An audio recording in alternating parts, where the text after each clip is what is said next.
ලාංකීය ආර්ථික ඉතිහාසය පිළිබඳව සාකච්ඡා කරද්දී අපේ බැංකුකරණය අපේ ආර්ථික තත්ත්වය ගැන කරුණාවන්තව අපේ බැංකුකරණය ගොඩක් අතීතයකට දිවෙනවා. ඒ අතර අපිට විශේෂයෙන් වැදගත් වෙනවා අපේ අතීතයේ දාන්ති බැංකුවක් පිළිබඳව තොරතුරු පිළිදරව් කරගෙන තෝනිගල ශිලාලේඛනය. විශේෂයෙන්ම දිස්සිරිමේක රජතුමාගේ කාලේ වාසය කළ දේව නම් පුද්ගලයෙක් විසින් පෙන්වා දෙන තෝනිගල ශිලාලේඛනය ලාංකීය ඉතිහාසයේ බැංකුකරණය පිළිබඳ පුරාවිද්‍යාත්මකව සනාථ කරන ඉතාමත් වැදගත් ඓතිහාසික මූලාශ්‍රයක්. මේ තෝනිගල ශිල්පයේ සඳහන් වෙන්නේ දිස්සිරිමේක කාලේ වාසය කළ දේව නම් පුද්ගලයෙක්. දේව නම් පුද්ගලයෙක් විසින් පිමුන් සාමුදු කියලා ධර්ම වර්ග තුන බැංකුවක ස්ථාවර තැන්පතු ක්‍රමයක් දෙන්නපත් කරලා ඊට වාර්ෂික අඛණ්ඩව ලැබුණු පොලිය තුළින් අනුරාධපුරයේ වැදගත් ආගමික උත්සවයක් වූ අරියවංශ නම් පූජාව අඛණ්ඩව පවත්වාගෙන ආයුත්තේ කෙසේද යන පිළිබඳවයි මේ ශිලාලේඛනයේ කරුණු හිදෙදරවුනේ. ඒකෙන් ඒ නිසා වැදගත් කරුණු රසක් හිදෙදරවු වෙනවා. ඒ ආගමික පසුබිම ඒ වගේම විශේෂයෙන් පොතේ ස්ථාවර තැන්පතු ක්‍රමයන්ට ක්‍රියාත්මක වෙච්ච දාන්ති බැංකුවක් පිළිබඳව කරුණු හිදෙදරවු වෙනවා. ඒ වගේම ඒ ශිලාලේඛනයේ එනවා වැදගත් වචන තුනක්.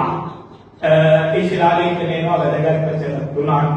පිටදල හස, මගේ හස,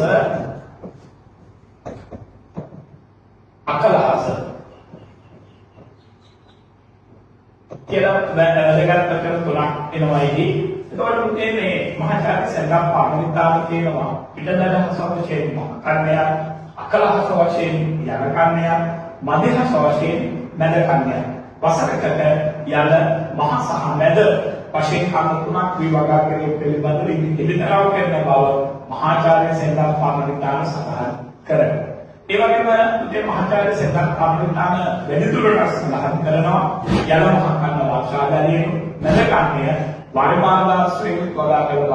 අපි දන්නවා මහසෙන්ගේ පුතා ඉස්තිරිමේක කියන්නේ මහසෙන් කාලේ වෙනකොට ශ්‍රී ලංකාවේ වර්මාර්ග ඉතිහාසය අතිශය සම්වර්ධනයක් ඇති වෙලා තිබුණා.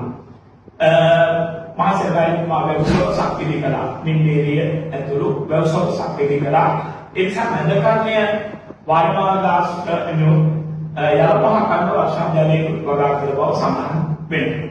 මේ සෙල්ලිපි ගැඹුරින් අධ්‍යයනය කළොත් ඇත්තට මේ සෙල්ලිපියෙන් කියවෙනවා බැංකුවේ වීවලට 50% පොලයක් ගෙවලා තියෙනවා.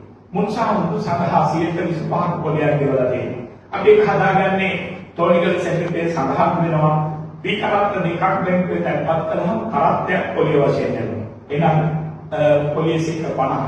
මුන්සා උදු කරත්ත 4ක් බැංකුවේ තැන්පත් කළාම කරත්තයක් පොලිය වශයෙන් ලැබෙනවා. එහෙමනම් ඒකෙන් අපිට පැහැදිලි වෙනවා ඒ සඳහා 125ක් පොලියක් ගෙවලා තියෙනවා. ඒ නිසා අපිට මේ තෝනිගල ශිලාලේඛනයේ තුලින් ස්ථාවර තැන්පතු ක්‍රමයන් ඒ ක්‍රියාත්මක වෙච්ච බැංකු ක්‍රමයන් ගැන විතරක් වෙනවා. ඒ විතරක් නෙමෙයි ලංකාවේ මුල් කාලේ ධාර්ම වගාවන් අතර වීමුන් සහ මුඳු කියන ධාර්ම වර්ග වැදගත් බව තහවුරු වෙනවා. ඒ වගේම අතීත ආගමික උත්සවයක් අතර අරියවංශ පූජාව ඉතාම වැදගත් ආගමික උත්සවයක් වුණ බව ඉතහවුරු වෙනවා. ඒ විතරක් නෙමෙයි මේ ශිලාලේඛනයේ අපිට ඉලිදරව් වෙනවා සමකාලීන සමාජීය තත්ත්වයේ පිළිබඳව කරුණු හිමිදරව් වෙනවා. මේකෙදි කියවෙනවා භික්ෂුන් වහන්සේලාගේ දාන වෙනට ඇතුළත් වේ යුතු දේවල් පවා ඇතුළත් වේ. ඒ නිසා වැදගත් ඓතිහාසික තොරතුරු හිමිදරව් කරන අනුරාධපුරයේ ඓතිහාසික ශිලාලේඛන අතර අපිට තෝනිගල ශිලාලේඛනය ඉතාම වැදගත් වෙනවා.